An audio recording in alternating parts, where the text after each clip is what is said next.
students, do you have find any difference between human beings and the animals? Is there any difference? Can you tell me any one difference between human beings and the animals? Anyone?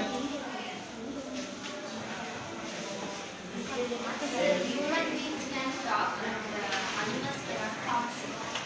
Human beings, we can talk, but animals cannot talk. Okay, good, very good. So here, when the child born, it didn't have any capacity of expressing its desires or anything, and also it didn't have control on its bodily movements. It is just like a white paper. It is nothing but another animal. So through the socialization, the human being becomes the social being. So man is a social animal. So what you learn in your family, or what you learn by your family members, can anybody tell about that? ಯಾರಾದ್ರೂ ಹೇಳ್ತೀರಾ? ನಿಮ್ಮ ಕುಟುಂಬದವರಿಂದ ಏನನ್ನ ಕಲಿತೀರಾ, ಕಲ್ತಿದ್ದೀರಾ ಹುಟ್ಟಿದಾಗಿಂದ ಇಲ್ಲಿವರೆಗೆ? ಹೇಳ್ರಿ, ಯಾರಾದ್ರೂ ಒಬ್ರು ಹೇಳ್ರಿ, ಏನು ಕಲ್ತಿಲ್ವಾ? ಏನು ಕಲ್ತಿಲ್ವಾ ನಿಮ್ಮ ತಂದೆ ತಾಯಿಯಿಂದಾಗಲಿ? ದೊಡ್ಡವರಿಗೆ ಏನು ರೆಸ್ಪೆಕ್ಟ್ ಕೊಡ್ಬೇಕಂತ ಕಲಿಸ್ಕೊಡ್ತಾರೆ ಸರ್. ಮತ್ತೆ ಸಂಸ್ಕೃತಿಯನ್ನು ಕಲಿಸ್ಕೊಡ್ತಾರೆ. ಸಂಸ್ಕೃತಿಯನ್ನು ಕಲಿಸ್ಕೊಡ್ತಾರೆ. ಮತ್ತೆ ಎನಿಬಡಿ? ನೀವು ಹುಟ್ಟಿನಿಂದ ಇಲ್ಲಿವರೆಗೂ ಎಲ್ಲ ಕಲ್ತಿರೋದೇ ಯಾರಿಂದ? ಮನೆಯಿಂದ, ಶಾಲೆಯಿಂದ ಎಲ್ಲ ಕಲಿತೀರ. ಅದೇ ಏನು ಕಲ್ತ್ರಿ ಅಂತ ಅವಳು ಹೇಳಿದ್ದು, ಸಂಸ್ಕಾರವನ್ನು ಕಲ್ತು. Respect the elders. Okay. Sit down. So here, socialization, it is an universal process of taking birth and slowly evolving into a social individual is known as socialization. So we learn so many things from our family members, and by our friends, and from the school, and it is a continuous process from birth to death. ಇಲ್ಲಿ socialisation ಅಂತಕ್ಕಂಥದ್ದು, ಸಾಮಾಜಿಕರಣ ಅಂತಕ್ಕಂಥದ್ದು ಏನಿದೆಯಲ್ಲ, ಇದು ಹೆಂಗಪ್ಪ ಅಂದ್ರೆ ಮನುಷ್ಯ ಹುಟ್ಟಿನಿಂದ ಸಾಯುವವರೆಗೂ ಕೂಡ ಏನಾಗ್ತಾ ಇರುತ್ತೆ, ಕಂಟಿನ್ಯೂಸ್ ಆಗಿ ನಡೀತಾ ಇರ್ತಕ್ಕಂಥ ಒಂದು ಪ್ರೋಸೆಸ್ ಇದೆ. And it is a universal process. ಇದು ಎಲ್ಲಾ ಕಡೆಯೂ ನಡೀತಕ್ಕಂಥ ಒಂದು ಪ್ರೋಸೆಸ್ ಆಗಿದೆ. ಸೊ ಇದಕ್ಕೂ ಮುಂಚೆ ನಿಮಗೆ ಒಂದು ಸಿನಿಮಾ ಇದೆ, ಆಫ್ರಿಕಾದಲ್ಲಿ ಶೀಲಾ ಅಂತ ಸಿನಿಮಾ. ಆಫ್ರಿಕಾದಲ್ಲಿ ಶೀಲಾ. ಸೊ ಅಲ್ಲಿ ಇಬ್ರು doctors, both are doctors. So they come to know about the health condition of the people of the Africa countries, because there is no medical facilities in those days in African countries. So then they decided to go and serve the people of the Africans. ಅಲ್ಲಿ ಹೋಗ್ಬಿಟ್ಟು ನಾವು ಅಲ್ಲಿ ಆಫ್ರಿಕಾದ ಜನರಲ್ಲಿ ತುಂಬಾ ಒಂದು ಏನಾಗಿರುತ್ತೆ, ಅವರ ಆರೋಗ್ಯ ಸಮಸ್ಯೆಗಳು ಬಹಳ ಇರ್ತವೆ, ರೋಗಗಳಿಂದ ಬಳಲ್ತಾ ಇರ್ತಾರೆ, ಸಾಯ್ತಾ ಇರ್ತಾರೆ ಜನ. ಯಾಕಂದ್ರೆ ಅಲ್ಲಿ ಯಾವುದೇ ರೀತಿಯಾದ ಮೆಡಿಕಲ್ ಫೆಸಿಲಿಟೀಸ್ಗಳು ಇರಲ್ಲ. ಸೊ ಅಂತ ಸಂದರ್ಭದಲ್ಲಿ ಈ ಇಬ್ಬರು ದಂಪತಿಗಳು ಏನ್ ಮಾಡ್ತಾರೆ, ಅಲ್ಲಿ ಆಫ್ರಿಕಾಕ್ಕೆ ಹೋಗ್ತಾರೆ ಅವರ ಸೇವೆಯನ್ನ ಮಾಡಲಿಕ್ಕೆ. ಸೊ ಅನ್ಫಾರ್ಚುನೇಟ್ಲಿ ಅಲ್ಲಿ ಏನಾಗುತ್ತೆ, ಅವರು ದಟ್ಟವಾದಂತ ಒಂದು ಅರಣ್ಯ, ಅಲ್ಲಿ ಅವ್ರು ಏನ್ ಮಾಡ್ತಾರೆ, ದಾರಿ ಕಳೆದು ಬಿಡುತ್ತಾರೆ, ವಾಪಸ್ ಬರ್ಲಿಕ್ಕೆ ಗೊತ್ತಾಗಲ್ಲ. ಒಂದು ಸಮುದ್ರದಲ್ಲಿ ಹೋಗ್ಬೇಕಾದ್ರೆ ಏನೋ ಆಕ್ಸಿಡೆಂಟ್ ಆಗ್ಬಿಟ್ಟು ಏನಾಗುತ್ತೆ, ಅವರ ಬೋಟು ಬಿದ್ದ್ಬಿಡುತ್ತೆ, ಈಸ್ಕೊಂಡ್ಬಿಟ್ಟು ಅವ್ರು ದಡ ಸೇರ್ತಾರೆ. ಬಟ್ ಅಲ್ಲಿಂದ ಎಲ್ಲಿಗೆ ಹೋಗ್ಬೇಕು ಅಂತ ಗೊತ್ತಾಗಲ್ಲ. ಸೊ ಸುಮಾರು ವರ್ಷಗಳ ಕಾಲ ಅವ್ರು ಏನ್ ಮಾಡ್ತಾರೆ, ಅಲ್ಲೇ ಕಾಡಿನಲ್ಲಿ ಅವ್ರು ವಾಸ ಮಾಡ್ತಾ ಇರ್ಬೇಕಾದ್ರೆ ಏನಾಗುತ್ತೆ, ಅವರಿಗೆ ಒಂದು ಮಗು ಹುಡುತ್ತಾಳೆ. ಸೊ ಆ ಮಗಳು ಹುಟ್ಟಿದ ಸ್ವಲ್ಪ ವರ್ಷಗಳ 2-3 ವರ್ಷಕ್ಕೆ ಏನಾಗ್ಬಿಡುತ್ತೆ, ಚಿಕ್ಕದಿರ್ಬೇಕಾದ್ರೆ ತಂದೆ ತಾಯಿ ಇಬ್ರು ಕೂಡ ಸತ್ತೋಗ್ಬಿಡ್ತಾರೆ. ಆಫ್ರಿಕಾದ ಒಂದು ಇದಕ್ಕೆ ಅಲ್ಲಿನ ಪ್ರಾಣಿಗಳ ಅವರ ತಾಯಿ ಏನಾಗ್ತಾಳೆ, ರೋಗ ಬಂದು ಸತ್ತೋಗ್ಬಿಡ್ತಾಳೆ. ತಂದೆ ಒಂದು ಹಾವು ಕಚ್ಚಿ ಅವನು ಸತ್ತೋಗ್ಬಿಡ್ತಾನೆ. ಸೊ ಆ ಪಾಪು ಅಲ್ಲೇ ಏನಾಗುತ್ತೆ, ಬೆಳೆಯುತ್ತೆ ಕಾಡಲ್ಲೇ, ಕಾಡು ಪ್ರಾಣಿಗಳ ಜೊತೆನೆ ಅವಳು ಬೆಳೀತಾಳೆ. ಆದ್ರೆ ಅವಳು ಮನುಷ್ಯಳಾಗಿದ್ರು ಕೂಡ ಮನುಷ್ಯನಲ್ಲಿ ಇರಬೇಕಾದ ಯಾವುದೇ ವರ್ತನೆಗಳು ಅವಳಲ್ಲಿ ಕಾಣಿಸೋದಿಲ್ಲ. ಯಾಕೆ? ಅವಳಿಗೆ ಮನುಷ್ಯರ ಸಂಪರ್ಕನೇ ಇರೋದಿಲ್ಲ, ಕಾಡು ಪ್ರಾಣಿಗಳ ಜೊತೆ ಬೆಳೀತಾಳೆ. ಈ ಒಂದು ಏನೋ ಕೇಂದ್ರ ಕರೀತಾರೆ, ಚಿಂಪಾಂಜಿಗಳು ಮತ್ತೆ ಕೋತಿಗಳು, ಹೀಗೆ ಹಲವಾರು ಕಾಡು ಪ್ರಾಣಿಗಳ ಜೊತೆ, ಕಾಡು ಪ್ರಾಣಿ ಹೆಂಗೆ ವರ್ತನೆ ಮಾಡ್ತಾವೋ ಅದೇ ರೀತಿ ಇವಳು ವರ್ತನೆ ಶುರು ಮಾಡ್ತಾಳೆ. ಆ ಚಿಂಪಾಂಜಿಗಳು ಹೆಂಗೆ ಪಡ್ಕೊಂತಾರೆ, ಎದೆ ಪಡ್ಕೊಂತಾರೆ ನೋಡಿದ್ರೆ ನೀವು, ಅದೇ ರೀತಿ ಇವಳು ಕೂಡ ಮಾಡ್ತಕ್ಕಂಥದ್ದು. ಅವಳು ಅದೇ ಹೆಂಗೆ ಕಿರಿಚುತ್ತೋ ಇವಳು ಹಂಗೆ ಕಿರಿಸ್ತಕ್ಕಂಥದ್ದು. ಹಾಗೆ ಒಂದ್ ಕಡೆಯಿಂದ ಇನ್ನೊಂದು ಕಡೆ ಮರದಿಂದ ಮರಕ್ಕೆ ಆರ್ತಕ್ಕಂಥದ್ದು, ಅದನ್ನೆಲ್ಲದೂ ಕೂಡ ಇವಳು ಕಲಿತಾಳೆ. ಅಂದ್ರೆ ಕಾಡು ಪ್ರಾಣಿ ಮನುಷ್ಯರು, ಆದ್ರೆ ಕಾಡು ಪ್ರಾಣಿಯ ರೀತಿ ಅವಳು ವರ್ತನೆ ಮಾಡ್ತಾಳೆ. ಯಾಕೆ ಹಾಗೆ ಮಾಡಿದ್ವಿ? ಯಾಕೆ ಹಂಗಾಯ್ತು? ಅವಳು ಮನುಷ್ಯರ ತಾನೆ, ಮನುಷ್ಯರ ತರ ವರ್ತನೆ ಮಾಡ್ಬೇಕಾಯ್ತಲ್ಲ. ಅವಳಿಗೆ ಮನುಷ್ಯರ ಸಂಪರ್ಕ ಇರಲಿಲ್ಲ. ಹಾಗಾಗಿ ಮನುಷ್ಯ ಹೆಂಗಿರ್ತಾನೆ, ಅವನು ಹೆಂಗ್ ವರ್ತನೆ ಮಾಡಬೇಕು ಅನ್ನುವಂತಹ ಒಂದು ಕಲ್ಪನೆ ಅವಳಿಗೆ ಇರಲಿಲ್ಲ. ಸೊ ಹಾಗಾಗಿ ಅವಳು ಏನಾಗ್ತಾರೆ, ಅಲ್ಲಿ ಕಾಡು ಪ್ರಾಣಿಗಳ ಜೊತೆ ಬದುಕ್ತಾಳೆ. ಆಮೇಲೆ ಅವಳನ್ನ ಸರ್ವೈವ್ ಮಾಡಿಕೊಂಡು ಅವಳನ್ನ ಮತ್ತೆ ಪುನಃ ನಾಡಿಗೆ ಕರ್ಕೊಂಡ್ಬಂದು ಮನುಷ್ಯರು ಹೆಂಗಿರ್ಬೇಕು ಅದನ್ನೆಲ್ಲ ಅವಳಲ್ಲಿ ಕಲಿತಾಳೆ ಕೊನೆಗೆ. ಅದು ಆ ಸ್ಟೋರಿ ಬಗ್ಗೆ. ಸೊ ಇಲ್ಲಿ ನಾವು ಹುಟ್ಟಿದಾಗ ಏನಪ್ಪಾ ಅಂದ್ರೆ ಕೇವಲ ನಾವು ಒಂದು ಮಾಂಸದ ಮುದ್ದೆ, ಬೇರೆ ಪ್ರಾಣಿಗಳಂತೆ ನಾವು ಒಂದು ಪ್ರಾಣಿ ಅಷ್ಟೇ. ಹುಟ್ಟಿದಾಗ when we born we just like another animal. ನಾವು ಇನ್ನೊಂದು ಪ್ರಾಣಿಯಾಗಿರ್ತೀವಿ. So when we came to the contact of our family and the neighbors and the friends, we learn so many things. ಏನ್ ಮಾಡ್ತೀವಿ ನಾವು? ನಮ್ಮ ಕುಟುಂಬ ಸದಸ್ಯರಿಂದ ಕಲಿತೀವಿ, ಫ್ರೆಂಡ್ಸ್ಗಳಿಂದ ಕಲಿತೀವಿ, ಹಾಗೇನೆ ನಮ್ಮ ಶಾಲೆಯಿಂದಲೂ ಕೂಡ ನಾವೇನ್ ಮಾಡ್ತೀವಿ, ಸಾಕಷ್ಟು ವಿಚಾರಗಳನ್ನು ನಾವು ಕಲಿತೀವಿ. So here there is no variety in animals' behavior. They have limited capacity and learning, but man is not like that. So if we compare to the animals, the learning capacity of animals is limited, but man is not like that. So he can attempt to adjust to his environment and situations. He tries to follow the cultural aspects of his society, like the prevailing tradition, customs and moral principles. So here man is not like an animal, because he always attempts to adjust to the situations, adjust to the environment, and he also follow the traditions, customs and the moral principles of the society where he is living. So ನಿಮ್ಮ ಮನೆಗಳಲ್ಲಿ ನೋಡ್ತೀರಾ, ಪ್ರಾಣಿಗಳಿಗೂ ಮನುಷ್ಯರಿಗೂ ವ್ಯತ್ಯಾಸ ಏನಪ್ಪ ಅಂದ್ರೆ, ಮನುಷ್ಯ ಯಾವುದೇ ಒಂದು ಪರಿಸ್ಥಿತಿಗೆ ಅಡ್ಜಸ್ಟ್ ಆಗ್ತಕ್ಕಂತ ಒಂದು ಗುಣ ಅವನಲ್ಲಿ ಇರುತ್ತೆ. ಮತ್ತೆ ಅವನೇನ್ ಮಾಡ್ತಾನೆ, ಸಮಾಜ ಯಾವ ನಿಯಮಗಳನ್ನ ಪಾಲಿಸಬೇಕು ಅಂತ ಹೇಳುತ್ತೋ ಅವನು ಫಾಲೋ ಮಾಡ್ತಾನೆ. He follow the traditions and customs and moral values. So ನೀವೀಗ ಹೇಳಮ್ಮ, ರೇಖಾ, ನೀನು ನಿಮ್ಮ ತಂದೆ ತಾಯಿ ಅಥವಾ ನಿಮ್ಮ ಮನೆಯಿಂದ ನೀನು ಏನೇನು ಕಲಿತೆ? ಒಳ್ಳೆ ಸಂಸ್ಕೃತಿ ಕಲಿತೆ, ಮತ್ತೆ ಒಳ್ಳೆ ಬುದ್ಧಿಯನ್ನು ಕಲಿತೆ. ನೋಡಿ ಸೊ ನೀವು ಮನೆಯಲ್ಲಿದ್ದಾಗ ಚಿಕ್ಕ ಮಕ್ಕಳು ಇರ್ತೀರಾ, ಅವಾಗ ಏನ್ ಮಾಡ್ತಾರೆ, ಬಂದವ ನಿಮ್ಗೆ ನಿಮ್ಮ ಫಸ್ಟ್ ಕಾಂಟ್ಯಾಕ್ಟಿಗೆ ಬರ್ತಕ್ಕಂಥದ್ದು ಯಾರು? Mother and father. ಹೌದಾ? ಸೊ ಆಮೇಲೆ ನಿಮ್ಮ ಮನೆ ಕಲ್ಸ್ಕೊಂತ ಹೋಗ್ತಾರೆ ನಿಧಾನಕ್ಕೆ. ನೀವು ಆಮೇಲೆ ಏನ್ ಮಾಡ್ತೀರಾ? ಅಂಬೆಗಾಲಿಗೆ ಶುರು ಮಾಡ್ತೀರಾ. ಹೌದಾ? ಆಮೇಲೆ ನಿಧಾನಕ್ಕೆ ನಡಿಲಿಕ್ಕೆ ಶುರು ಮಾಡ್ತೀರಾ. ಅವಾಗೆಲ್ಲ ನಿಮ್ಗೆ ಏನ್ ಮಾಡ್ತಾರೆ?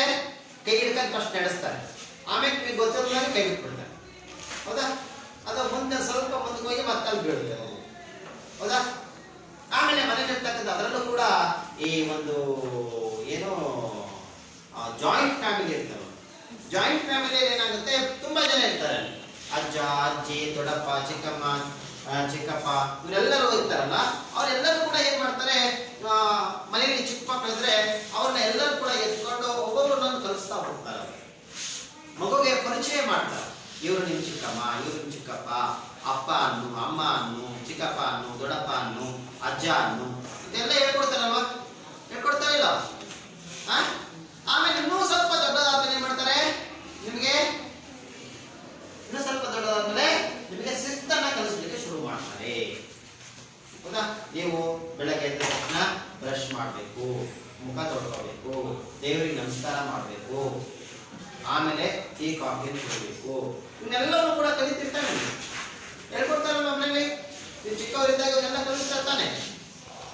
ಹಾಗೇನೆ ಪೂಜೆ ಮಾಡಬೇಕಾದ್ರೆ ದೇವರಿಗೆ ನಮಸ್ಕಾರ ಮಾಡೋರಿಗೆ, ಹಬ್ಬಗಳ ಆಚರಣೆಯಲ್ಲಿ ನೀವು ಕಲಿಸ್ಕೊಳ್ತಾರೆ.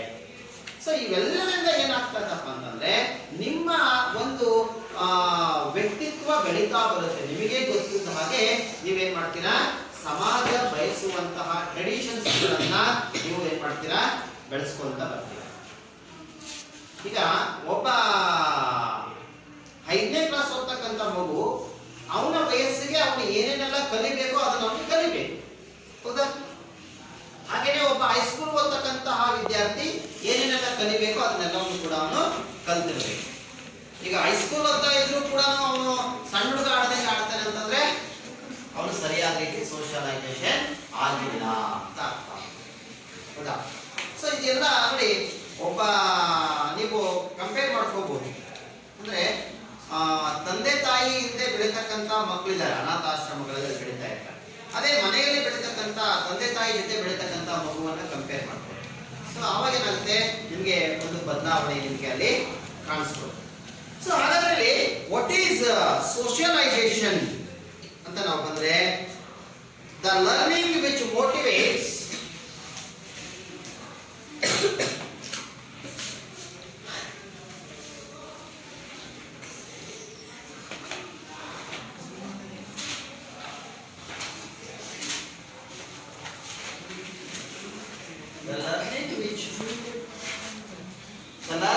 motivates the child to participate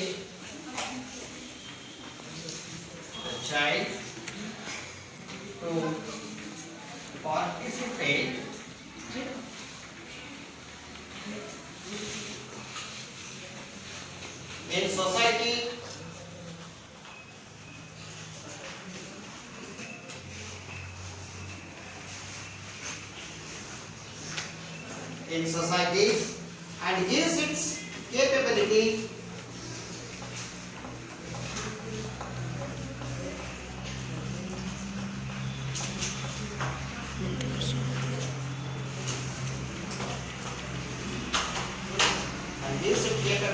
to do so.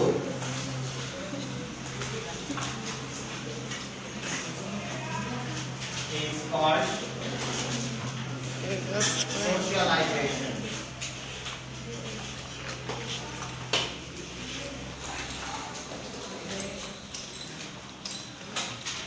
So what is socialization? The learning which motivates the child to participate in society and gives it capability to do so is called socialization. Okay. ಮಗು ತನ್ನ ವಯಸ್ಸಿಗೆ ಏನೆಲ್ಲ ಕಲಿಬೇಕೋ ಅದನ್ನ ಕಲಿಯುವಂತೆ ಮಾಡ್ತಕ್ಕಂಥದ್ದನ್ನ ನಾವೇನಂತ ಕರಿತೀವಿ? Socialisation ಅಂತ ಹೇಳಿ ಕರಿತೀವಿ. So the importance and functions of socialisation.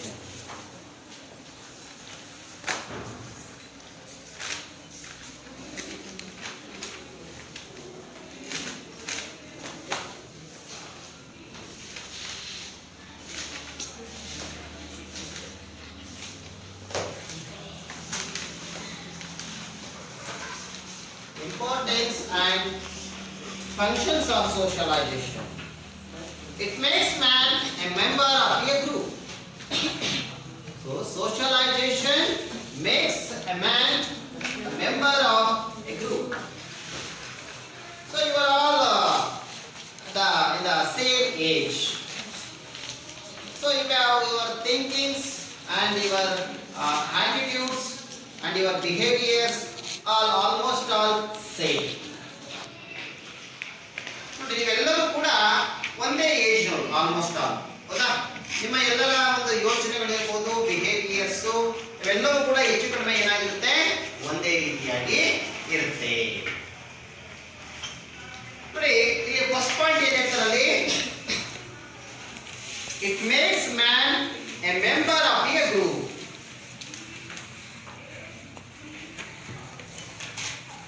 It makes man a member of a group. So ನೀವು ನಿಮ್ಮ ವಯಸ್ಸಿನೇ ವ್ಯಕ್ತಿ ಅಂತ ತಿಳ್ಕೊಳ್ಳಿ, ಆದ್ರೆ ನಿಮಗಿಂತೂ ಅವನ ವರ್ತನೆಗಳು ಹೆಂಗಿದಾವೆ ಅಂತಂದ್ರೆ ಒಂದು ರೀತಿ ಏನೋ ಪ್ರೈಮರಿ ಸ್ಕೂಲ್ ಹುಡುಗ ಮಕ್ಕಳು ಆಡ್ದಂಗೆ ಆಡ್ತಾನೆ ಅಂತ ತಿಳ್ಕೊಳ್ಳಿ. ಅವಾಗ ನಿಮ್ ಗುಂಪಿಗೆ ಸೇರ್ಸ್ಕೊಂತೀರ, ಅವನ್ನ ಸೇರ್ಸ್ಕೊಂತೀರಾ? ಹೌದಾ? ಅವಾಗ ಏನ್ ಆಡ್ತೀರಿ ನೀವು, ಏನು ಸಣ್ಣ ಹುಡುಗ ಆಡ್ದಂಗೆ ಆಡ್ತಾನೆ ಅಂತನಲ್ವ, ಚೈಲ್ಡಿಶ್ ಆಗಿ ಆಡ್ತಾನೆ, ಹೌದಾ? ಸೊ ಅದು ಏನ್ ಮಾಡುತ್ತೆ ಅಂದ್ರೆ ಅವನು ತನ್ನ ವಯಸ್ಸಿಗೆ ಏನು ಕಲಿಬೇಕೋ ಆ ವರ್ತನೆಗಳು ಅವನಲ್ಲಿ ಬರ್ತಾ ಇಲ್ಲ ಅಂತಂದಾಗ ಅವನು ಸರಿಯಾದ ರೀತಿಯಾದಂತಹ ಒಂದು ಸೋಷಿಯಲೈಸೇಷನ್ ಆಗಿಲ್ಲ, ಮನೆಯಲ್ಲಿ ಅವನು ಸರಿಯಾಗಿ ಕಲಿಸಿಲ್ಲ. ಸೊ ಅದೇನ್ ಮಾಡುತ್ತೆ, ಅದನ್ನ ಕಲ್ತ್ಕೊಂಡ್ರೆ ಏನಾಗುತ್ತೆ, ನೀವು ಆ ಗ್ರೂಪ್ಗೆ ಏನ್ ಮಾಡ್ತಾರೆ, ಸೇರ್ಕೊಳ್ತಾರೆ. So next one is it development of the personality.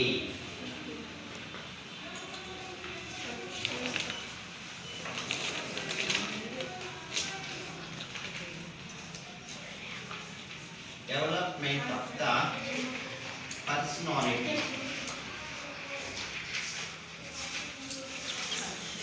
Personality is enough.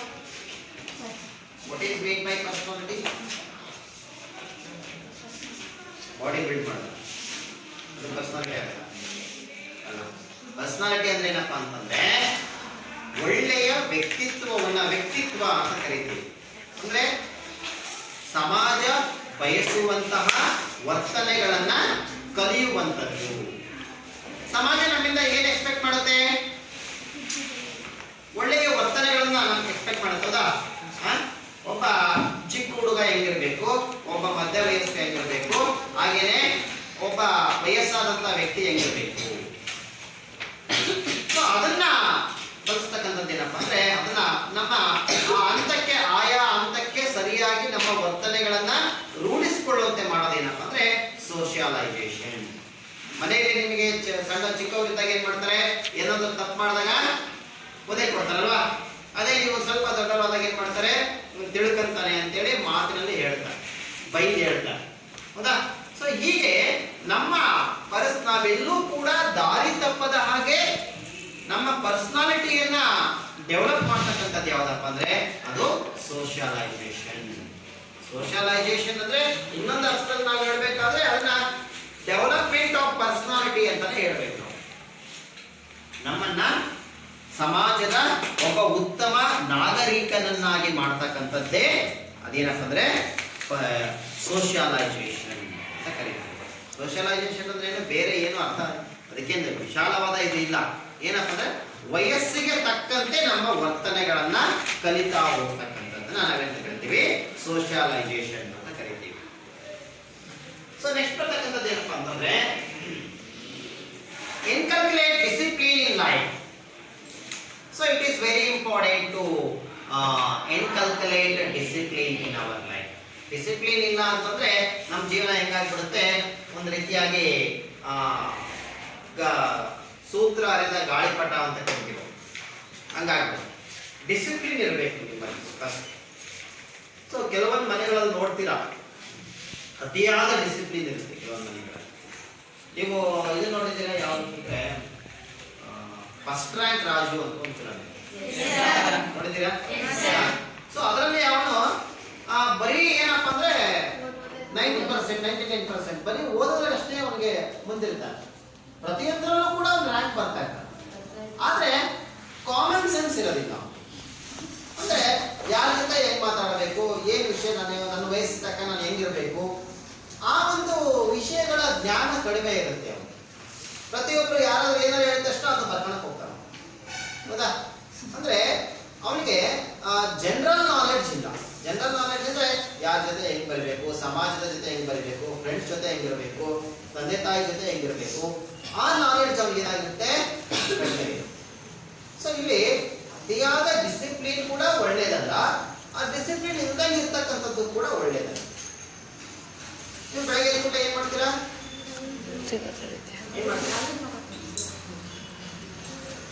ಎಷ್ಟೋ ಜನ ಏನ್ ಮಾಡ್ತೀರಪ್ಪ ಅಂದ್ರೆ ಬೆಡ್ ಮೇಲೆ ಕೂತ್ಕೊಂಡಿದ್ದು ಅಲ್ಲಿಗೆ ಕಾಫಿ ತಂದ್ಕೊಡೋದು ಮನೇಲಿ.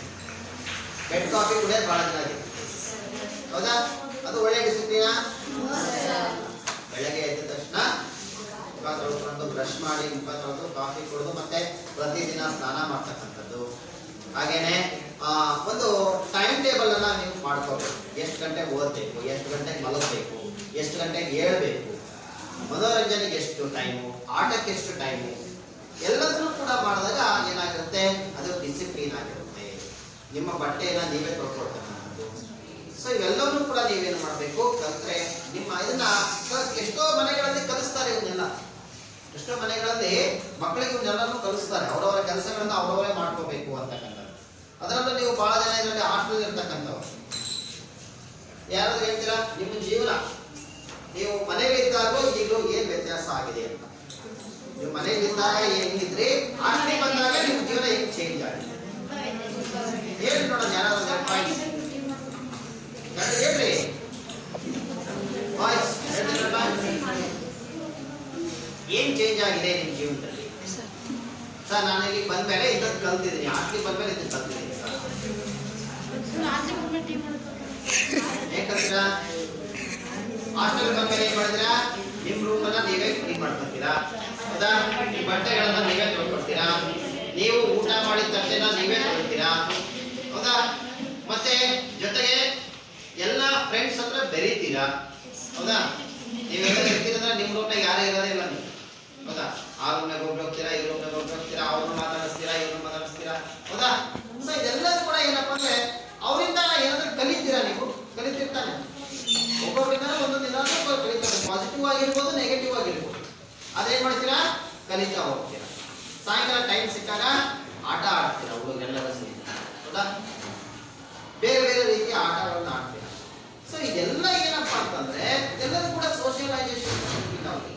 ನೀವು ಯಾರಿಂದನಾದ್ರೂ ಕಲೀರಿ, ಶಾಲೆಯಿಂದನಾದ್ರೂ ಕಲೀರಿ, ಮನೆಗಾದ್ರೂ ಕಲೀರಿ, ಹೊರಗಿಂದ ಕಲೀರಿ, ಅದೆಲ್ಲದೂ ಕೂಡ ಏನಪ್ಪಾ ಅಂದ್ರೆ ಸೋಷಿಯಲೈಸೇಷನ್. ಬಟ್ ಅದು ಏನಾಗಿರ್ಬೇಕು? ಪಾಸಿಟಿವ್ ಆಗಿರ್ಬೇಕು. ಒಳ್ಳೆಯ ವಿಚಾರಗಳನ್ನ ನೀವು ಕಲ್ತ್ರೆ ನೀವೇನಾಗ್ತೀರಾ? ಒಳ್ಳೆಯ ಪ್ರಜೆಗಳಾಗ್ತೀರಾ. Learning of various skills. ನೋಡಿ, ಚಿಕ್ಕ ಹುಡುಗರಿದ್ದಾಗ ನೀವು ಒಂದು ವಯಸ್ಸಿಗೆ ಬಂದಾಗ 5, 6ನೇ ಕ್ಲಾಸಿಗೆ ಬಂದಾಗ ಏನ್ ಮಾಡ್ತೀರಪ್ಪ ಅಂದ್ರೆ ಆಗಲೇ ಏನ್ ಮಾಡ್ತೀರಾ? ಮನೆಯಲ್ಲಿ ಏನಾದ್ರು ಸೈಕಲ್ ಇದ್ರೆ ಸೈಕಲ್ ಹೊಡೆಯೋದನ್ನ ಕಲಿತೀರಾ. ಹೌದಾ? ಬೈಕ್ ಇದ್ರೆ ಬೈಕ್ ಹೊಡೆಯೋದನ್ನ ಕಲಿತೀರಾ. ಹಾಗೆ ಕೆಲವರು ಏನ್ ಮಾಡ್ತಾರೆ, ತಮ್ಮ ಮಕ್ಕಳನ್ನ ಹೊಲಕ್ಕೆ ಕರ್ಕೊಂಡು ಹೋಗ್ತಾರೆ, ಜಮೀನಿಗೆ ಕರ್ಕೊಂಡು ಹೋಗ್ತಾರೆ. ಅಲ್ಲಿ ನೀವು ನಿಮ್ಮ ತಂದೆ ತಾಯಿ ಜೊತೆ ಕೆಲಸ ಮಾಡ್ತಾ ಬೇರೆ ಬೇರೆ ಕೆಲಸ ಮಾಡೋದನ್ನ ಕಲಿತೀರಾ. ಈ ಮನೇಲಿ ಏನಾದ್ರು ದನ ಕರುಗಳಿದ್ರೆ ಹಾಲು ಕರೆಯೋದನ್ನ ಕಲಿತೀರಾ. ಹೌದಾ? ಹೀಗೆ ಬೇರೆ ಬೇರೆ ಒಂದು ಸ್ಕಿಲ್ಸ್ ಗಳನ್ನ ಏನ್ ಮಾಡ್ತಾರೆ, ನೀವು ಕಲಿತಾ ಹೋಗ್ತೀರಾ. ಹಾಗೇನೆ ಶಾಲೆಗೆ ಬಂದ್ರೆ ಹಲವಾರು ಸ್ಕಿಲ್ ಗಳನ್ನ ನೀವು ಕಲಿತಾ ಹೋಗ್ತೀರಾ. ನೋಡಿ, ಭಾಷಣ ಮಾಡೋದನ್ನ ಕಲಿತೀರಾ, ಆಂಕರಿಂಗ್ ಮಾಡೋದನ್ನ ಕಲಿತೀರಾ, ಹಾಡು ಹೇಳೋದನ್ನ ಕಲಿತೀರಾ. ಈಗ ನೀವು ಇದರಲ್ಲಿ ಬಿಗ್ ಬಾಸ್ ಬರ್ತಾ ಇದೆ ನೋಡ್ತೀರಾ, ಅಲ್ಲಿ ಒಬ್ಬ ಹನುಮಂತ ಅಂತ ಬಂದ. ಹೌದಾ? ಬಂದಾನಲ್ಲ, ನೋಡಿ ಅವನ ವರ್ತನೆಗಳಿಗೂ ಅಲ್ಲಿರ್ತಕ್ಕಂಥ ಬೇರೆಯವರ ವರ್ತನೆಗಳಿಗೂ ಏನಾಗ್ತದೆ? ಹೌದಾ? ಯಾಕೆ? ಅವನು ಹಳ್ಳಿಯಿಂದ ಬಂದಾನೆ, ಇನ್ನಿದ್ದಾರನ್ನ ಸಿಟಿಯಿಂದ ಬಂದಿದ್ದಾರೆ. ಹೌದಾ? ಅವನು ಏನಿಲ್ಲ, ಹೋಗೋಣ ತನ್ನ ಮನಸ್ಸಿಗೆ ಬಂದೆಲ್ಲ ಹೇಳ್ಬಿಡ್ತಾನೆ. ಎಕ್ಸಿಕ್ಯೂಟ್ ಮಾಡ್ತಾ ಇದ್ದಾರೆ. ಹೌದಾ? ಬೇರೆಯವರೆಲ್ಲ ಏನ್ ಮಾಡ್ತಾರೆ, ಅವರನ್ನ ಕೆಲವರು ಅಪ್ರಿಶಿಯೇಟ್ ಮಾಡ್ತಾರೆ, ಕೆಲವರು ಇದನ್ನ ಮಾಡ್ಕೊಳ್ತಾರೆ. ಅಂದ್ರೆ ಅವರವರು ಬೆಳೆದಿರ್ತಕ್ಕಂಥ ವಾತಾವರಣದ ಮೇಲೆ ಅವರ ವ್ಯಕ್ತಿತ್ವ ಏನಾಗ್ತಾ ಹೋಗುತ್ತೆ, ಅಲ್ಲಿ ನಿರ್ಮಾಣ ಆಗ್ತಾ ಹೋಗುತ್ತೆ. ಸೊ ಹೀಗೆ ನಮ್ಮ ಸ್ಕಿಲ್ಗಳನ್ನ ಡೆವಲಪ್ ಮಾಡೋದು ಕೂಡ ಏನಾಗುತ್ತೆ, ಈ ಸೋಷಿಯಲೈಸೇಷನ್ ಅಲ್ಲಿ ನಮಗೆ ಹೆಲ್ಪ್ ಮಾಡುತ್ತೆ. Cultivating right kind of ambitions, it reduces the gap of society, provides opportunity for shaping the bright future, helpful perpetuation of culture and support to social system. So ಇವೆಲ್ಲವೂ ಕೂಡ ಅವೇ points, ಅವೇ ಮತ್ತೆ repeat ಆಗ್ತಾ ಹೋಗ್ತವೆ. ಈಗ ಮನೆಯಲ್ಲಿ ಏನ್ ಮಾಡ್ತಾರೆ, ನಿಮಗೆ ಬ್ರೈಟ್ ಫ್ಯೂಚರ್ನ ಇದನ್ನ ಮಾಡಲಿಕ್ಕೆ ಹೆಲ್ಪ್ ಆಗುತ್ತೆ ಅಂತ ಹೇಳ್ತಾರೆ. ಸೊ ಮನೆಯಲ್ಲಿ ನಿಮ್ಗೆ ಏನ್ ಮಾಡ್ತಾರೆ, ನಿಮ್ಮನ್ನ ಅಬ್ಸರ್ವ್ ಮಾಡ್ತಾ ಇರ್ತಾರೆ. ಮನೆಯಲ್ಲಿ ತಂದೆ ತಾಯಿ ಆಗಿರ್ಬೋದು, ದೊಡ್ಡವರೆಲ್ಲ ನಿಮ್ಮನ್ನ ಏನ್ ಮಾಡ್ತಾರೆ, ಅಬ್ಸರ್ವ್ ಮಾಡ್ತಾರೆ. ನೀವು ಹೆಂಗೆ ಯಾವ ಒಂದು ದಾರಿಯಲ್ಲಿ ಹೋಗ್ತಾ ಇದ್ದೀರಾ, ಏನ್ ತಪ್ಪು ಮಾಡ್ತಾ ಇದ್ದೀರಾ. ಅವಾಗೆಲ್ಲ ತಪ್ಪು ಮಾಡಿದಾಗ ಏನ್ ಮಾಡ್ತಾರೆ, ಅವರು ನಿಮ್ಮನ್ನ ತಿದ್ದುತ್ತಾರೆ. ಮತ್ತೆ ದೇ ವಿಲ್ ಗೈಡ್ ಯು, ನಿಮ್ಮನ್ನ ಗೈಡ್ ಮಾಡ್ತಾರೆ. ಯಾವ್ಯಾವ ಒಂದು ಓದಾದ್ಮೇಲೆ, ಈಗ SLC ಆದ್ಮೇಲೆ ಏನ್ ಮಾಡಬೇಕು, ಆಮೇಲೆ ಏನ್ ಮಾಡಬೇಕು, ಯಾವ ಕೋರ್ಸ್ ಅನ್ನು ತಗೊಂಡ್ರೆ ಹೆಲ್ಪ್ ಆಗುತ್ತೆ, ಇದೆಲ್ಲದನ್ನು ಕೂಡ ನಿಮಗೆ ತಿಳಿಸ್ಕೊಡ್ತಾ ಏನ್ ಮಾಡ್ತಾರೆ, ನಿಮ್ಮ ಫ್ಯೂಚರ್ ಅನ್ನ ಬ್ರೈಟ್ ಮಾಡ್ತಾರೆ. ನಿಮಗೆ ಒಳ್ಳೆ ಭವಿಷ್ಯವನ್ನ ನಿರ್ಮಾಣ ಮಾಡಿಕೊಡ್ಲಿಕ್ಕೆ ಅದು ಸಹಾಯ ಆಗುತ್ತೆ. So agents of the socialization ಅಂದ್ರೆ age, experience, influence of elders, ಅಂದ್ರೆ parents, teachers, elders, officials. So in socialization, so many people, they are playing an important role in the socialization of a person or the child. Teacher, parents, officials and the elders. ನೋಡಿ, ಬಹಳ ಜನ ನಿಮ್ಮ ಜೀವನದಲ್ಲಿ socialisation ಆಗಲಿಕ್ಕೆ ಕಾರಣ ಆಗ್ತಾರೆ. ನಿಮ್ಮ parents, ಮೊದಲನೇದಾಗಿ ಯಾರು, ನಿಮ್ಮ ಪೇರೆಂಟ್ಸ್ ನಿಮಗೆ ಕಾಲಕ್ಕೆ ಏನ್ ಬೇಕೋ ಅವೆಲ್ಲ ಸೌಕರ್ಯಗಳನ್ನ ನಿಮಗೆ ಮಾಡಿಕೊಡ್ತಾ ಹೋಗ್ತಾರೆ ನಿಮ್ಮ ಪೇರೆಂಟ್ಸ್. ಹಾಗೇನೆ ಟೀಚರ್ಸ್, ಶಾಲೆಯಲ್ಲಿ ಟೀಚರ್ಸ್ ಇಂದನೂ ಕೂಡ ನೀವೇನಾಗ್ತೀರಾ, ಸಾಕಷ್ಟನ್ನ ಕಲಿತಾ ಹೋಗ್ತೀರಾ ಶಾಲೆಯ ವಾತಾವರಣದಲ್ಲಿ. ಹಾಗೇನೆ ಎಲ್ಡರ್ಸ್ ಅಂದ್ರೆ ಹಿರಿಯರಿಂದ, ಮನೆಯಲ್ಲಿರ್ತಕ್ಕಂಥ ಹಿರಿಯರಾಗಿರ್ಬೋದು ಅಥವಾ ಸಮಾಜದ ಹಿರಿಯರಿಂದನೂ ಕೂಡ ನೀವು ಸಾಕಷ್ಟು ವಿಚಾರಗಳನ್ನ ಕಲಿತಾ ಹೋಗ್ತೀರಾ. ಫ್ರೆಂಡ್ಸ್ ಇಂದನೂ ಕೂಡ ನೀವು ಕಲಿತಾ ಹೋಗ್ತೀರಾ. So what is the role of family in the process of socialization? The role of the family is very important in your child's socialization, and the parents are the first blood relatives of the child. So family, maybe it is joint family or the nuclear family, it plays a very important role in the process of a child's socialization. ನೋಡಿ, ಇವತ್ತು joint ಫ್ಯಾಮಿಲಿಗಳು ಕಾಣ್ತಕ್ಕಂಥ ತುಂಬಾ ಕಡಿಮೆ ಆಗಿದೆ. ಎಲ್ಲ ಕಡೆಗೂ ಏನಪ್ಪಾ, ಗಂಡ ಹೆಂಡತಿ ಮಕ್ಕಳು ಅಷ್ಟೇ. ಮಗು ಅಂತ ಹೇಳ್ಬೇಕಷ್ಟೇ. ಮಕ್ಕಳು ಅಂತಂದ್ರೆ ಎರಡಾದ್ರೆ ಜಾಸ್ತಿನೇ ಅದೇ, ಒಂದೇ ಮಗು ಮಾಡ್ತಾರೆ. ಸೊ ಅವ್ರೇನ್ ಮಾಡ್ತಾರೆ ಅಂದ್ರೆ, ಗಂಡ ಹೆಂಡತಿ ಕೆಲ್ಸಕ್ಕೆ ಹೋಗ್ತಾರೆ. ಆ ಮಗುನ ಏನ್ ಮಾಡ್ತಾರೆ, ಸ್ಟಾರ್ಟಿಂಗ್ 2 ವರ್ಷನೂ ಆಗಿರಲ್ಲ, ತಗೊಂಡೋಗಿ ಪ್ಲೇ ಗ್ರೂಪಿಗೆ ಬಿಡ್ತಾರೆ. ಹೌದಾ? ಅವನು ಹೆಂಗಪ್ಪ ಅಂದ್ರೆ, ಎಷ್ಟೋ ಸರಿ ಮಗು ಒಂದ್ ದಿನಕ್ಕೆ ಅವ್ರ ತಂದೆ ತಾಯಿ ಮುಖನೇ ನೋಡೋದಿಲ್ಲ, ಹಂಗಾಗ್ಬಿಟ್ರು. ಅವ್ರ ಕೆಲ್ಸಕ್ಕೆ ಹೋದಾಗ ಮಗು ಕ್ಲಾಸ್ ಹೋಗ್ಬಿಡುತ್ತೆ. ಸೊ ಈ ತರ ಆಗುತ್ತೆ. ಅದೇ ಜಾಯಿಂಟ್ ಫ್ಯಾಮಿಲಿಯಲ್ಲಿ ಹೋದಾಗ ಆ ಮಗು ಬಹಳ ವಿಚಾರಗಳನ್ನ ಕಲಿತಾನೆ, ಎಲ್ಲರಿಂದನೂ ಕಲಿತಾನೆ. ತುಂಬಾ ಜನ ಇರ್ತಾರಲ್ಲ ಅಲ್ಲಿ ಮನೆಯಲ್ಲಿ, ಎಲ್ಲ ಜನ ಇರ್ತಾರೆ. ಹಾಗಾಗಿ ಅವರು ಅದರಲ್ಲಿ ಇನ್ನೂ ಕೆಲವು ಏನಾಗುತ್ತೆ ಅಂದ್ರೆ, ಅವರ ರಿಲಿಜಿಯನ್, ಅವರ ಕ್ಯಾಸ್ಟ್ ಕೂಡ ಅಲ್ಲಿ ಏನಾಗುತ್ತೆ, ಆ ಮಗುವಿನ ಮೇಲೆ ಪ್ರಭಾವವನ್ನು ಬೀರುತ್ತೆ. ಹಾಗಾಗಿ family it plays an important role, and parents are the first blood relatives of the child ಅಂತ ಹೇಳಿದ್ವಿ. And mother is the first teacher and family is the first, or the home is the first school ಅಂತ ಹೇಳ್ತೀವಿ. ಮನೆಯೇ ಮೊದಲ ಪಾಠಶಾಲೆ, ಜನನಿ ತಾನೇ ಮೊದಲ ಗುರು ಅಂತ ಹೇಳ್ತೀವಿ. ಹೌದಾ? ನಾವು ಮೊದಲು, ನಮಗೆ ಟೀಚರ್ ಯಾರು, ನಮ್ಮ ತಾಯಿ. ನಮ್ಮ ಶಾಲೆ ಯಾವುದು ಮೊದಲು, ಅಲ್ಲಿಂದನೇ ನಾವು ಕಲ್ತ್ಕೊಂಬರ್ತೀವಿ. ನೀವು ಬರೀ ಈ ಏನು science, maths, social, English, Hindi ಇವೆಲ್ಲ ಕಲಿತೀರಲ್ಲ, ಇದಷ್ಟೇ ಲರ್ನಿಂಗ್ ಅಲ್ಲ. ನೀವು ಜೀವನದಲ್ಲಿ ಏನನ್ನಾದರೂ ಕಲ್ತ್ರೆ ಅದೆಲ್ಲದೂ ಕೂಡ ಲರ್ನಿಂಗ್ ಅಂತ ಅನ್ಸ್ಕೊಳ್ಳೋದು. ಹೌದಾ? ಎಷ್ಟು ನೋಡಿ, ಮನೆಯಲ್ಲಿ ಊಟ ಮಾಡೋದ್ರಿಂದ ಹಿಡಿದು ಕಲಿಸ್ತಾರೆ ನಿಮಗೆ. ಹೌದಲ್ಲ? ಹೇಗೆ ಊಟ ಮಾಡಬೇಕು, ಮನೆಗಿರ್ತಕ್ಕಂಥ ತಂದೆ ತಾಯಿಗೆ ಹೆಂಗೆ ಗೌರವ ಕೊಡಬೇಕು, ಹಾಗೇನೆ ಅಜ್ಜ ಅಜ್ಜಿಗೆ ಹೆಂಗೆ ಗೌರವ ಕೊಡಬೇಕು, ಮನೆಗೆ ಬರ್ತಕ್ಕಂಥ ನೆಂಟರ ಜೊತೆ ಅಥವಾ ಒಂದು ಸಂಬಂಧಿಕರ ಜೊತೆ ನಾವು ಹೆಂಗೆ ಬಿಹೇವ್ ಮಾಡಬೇಕು, ಒಂದು ಯಾವ್ದಾದ್ರು ಫಂಕ್ಷನ್ಗೆ ಹೋದಾಗ ಹೆಂಗೆ ಬಿಹೇವ್ ಮಾಡಬೇಕು, ಯಾರ ಮನೆಗಾದ್ರೂ ಹೋದಾಗ ಹೆಂಗೆ ಬಿಹೇವ್ ಮಾಡಬೇಕು, ಅದೆಲ್ಲದೂ ಹೇಳ್ಕೊಡ್ತಾರೆ ನಮ್ಮಲ್ಲಿ. ಹೌದಾ? ಅದರಲ್ಲಿ ಏನಾದ್ರು ನೀವು ಮಿಸ್ಟೇಕ್ಸ್ ಮಾಡಿದ್ರೆ ಏನ್ ಮಾಡ್ತಾರೆ, ಅಲ್ಲೇ ನಿಮಗೆ ಪನಿಷ್ಮೆಂಟ್ ಇರುತ್ತೆ, ಅಲ್ಲೇ ನಿಮಗೆ ಬೈತಾರೆ, ಇಲ್ಲ ಇನ್ನು ಚಿಕ್ಕ ಮಕ್ಕಳಾದ್ರೆ 2 ಒದೆ ಕೊಟ್ಟು ಹೇಳ್ತಾರೆ. ಹೌದಾ? ಸೊ ಅದನ್ನೆಲ್ಲದೂ ಕೂಡ ಅಲ್ಲಿ ಕಲಿಸ್ಕೊಡುತ್ತೆ. The words, behaviours, activity and transaction of parents have deep impact on the moral and emotional growth of the child.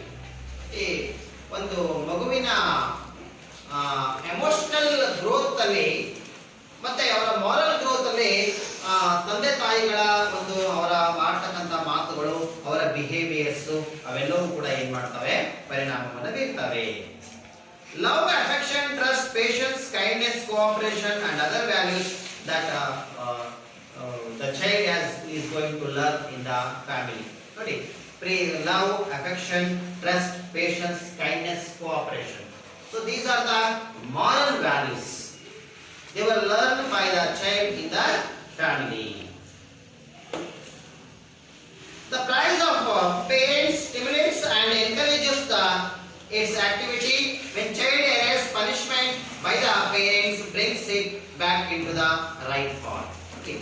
If there is any improvement in child's behavior, if there is any positive aspects are there in child's behavior, the parents will praise the child.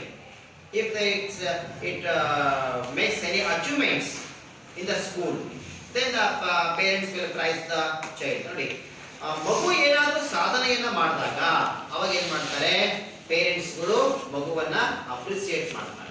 If there is any errors in the behaviours of the child, then there will be a punishment. ಏನಾದರೂ ತಪ್ಪು ಮಾಡಿದಾಗ ಅದನ್ನ punishment ಮಾಡಿ ಮಗುನ ಅದನ್ನ ಸರಿಯಾದ ದಾರಿಗೆ ತರುವಂತ ಕೆಲಸವನ್ನ ಪೇರೆಂಟ್ಸ್ ಮಾಡ್ತಾರೆ. So at last we can say that